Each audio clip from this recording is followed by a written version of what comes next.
Any long-term solution needs to do more than just move loiterers from one location to another, but no one seems to have any clear answers. Natalie Duddridge, CTV News, Saskatoon. Eventually, the city hopes to move towards a pay-as-you-throw program where garbage is weighed and homeowners are charged for how much they throw out. I'm standing ankle deep in Warman Lions Park, where city crews are working overtime to get the flooding cleaned up. But not everyone wants to see the air show happen. In the next decade, the number of people living with diabetes in Saskatchewan will increase to more than 10% of the population. Scientists say that healthy eating, weight control, and physical activity are an important part of helping to prevent the disease. The public will have a chance to voice their opinion on the future of the traffic bridge at a forum September 15th. A report on the condition of the bridge is expected to be released later this week. Natalie Duddridge, CTV News, Saskatoon. Will be an issue, Natalie. Thanks, Veronica. Yes, traffic detours are making this year's Canada Day celebrations a little tougher to get to. Residents have started a messy and emotional cleanup after last night's storm flooded dozens of homes. Like last night, it was really scary out there, and you know, the flood, like the water was so high, you know, and you just, here we go. This isn't the first time Paulette's home has been flooded. This time she was prepared with waterproof bins, but that still didn't protect all of her belongings from the pool in her basement. The west side of Saskatoon seems to have taken the worst of the storm. Retention ponds were at capacity and dozens of cars were flooded. This car's headlight was even filled with water, and this pathway was completely flooded. Last night about midnight when the storm started, it came up to here, which is about 5.5 feet from the bottom of the walkway. And on the street, it was even further up. Chad Peterson's home has been flooded 3 times in the last 5 years. Now he and his wife Christy are worried they won't be able to get insurance again, and damage will be in the tens of thousands of dollars. Oh, I'm beyond stressed because I don't think we even have insurance now. So it's rough. Many families have rescued what they can, but with no insurance, they're looking for answers. Like, I've worked hard for this stuff, and nobody seems to want to help me right now.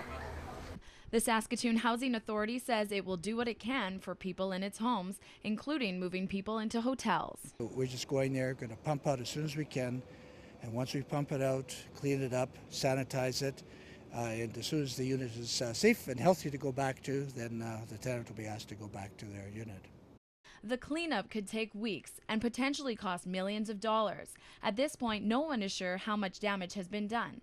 For many, it's a nightmare that seems to happen year after year. Natalie Duddridge, CTV News, Saskatoon. The massive tornado tossed the Bulmer's car into a field where it landed on its roof.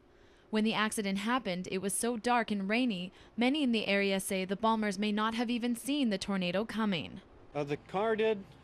Approximately a quarter mile or so from the road. It took a little hike to get out there. 51-year-old Roger Bulmer was from St. Brew. He was taken to hospital but died of his injuries. His 19-year-old son Troy was a passenger. Emergency crews found him walking for help. After they drove about, half a mile east, they came upon the 19-year-old. He had said, my dad is badly injured, and he showed them where the car was at, and then I think they were both taken to the hospital. People we contacted in St. Brew were reluctant to talk about the tragedy. Many said they were just learning about it when we called. The tornado didn't cause any other fatalities, but took the roof right off this farmer's home. Some say it was the worst tornado in the area they've ever seen. While the tragedy sounds like a freak accident, safety officials say it's not as uncommon as you might think. It happens more often than we'd like it to happen.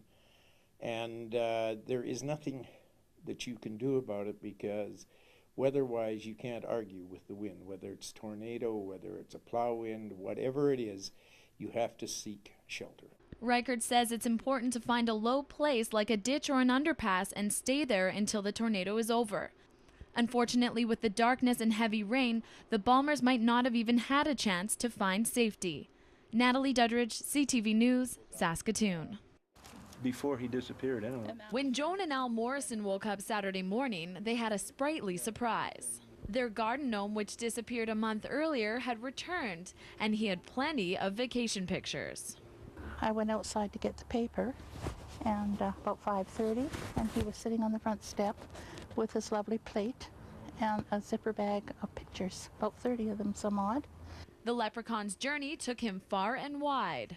So, and this is all along the coastline of New Brunswick, so between St. John and Moncton. So. The Morrisons contacted everyone they could think of, but none of their friends or relatives had recently traveled to the East Coast. I wish he could talk. You know, he'd have quite the story to tell. But yeah, I guess we'll never really know. He's had a great journey, but we'll never know. This leprechaun was taken from a spot right here, and Joan and Al say they have no idea, with him being in the backyard, how someone would have seen him back here. Why or how come, and you don't know who it might be. It's one of those things, I guess, that is going to probably remain a mystery. And Joan would like it to stay that way. Who would do this? You know, I'm thinking about it, and I'm saying I really don't want to know. It's a fun thing, and I've enjoyed it. As far as Joan's leprechaun is concerned, he's not about to spoil it either. Natalie Duddridge, CTV News, Saskatoon.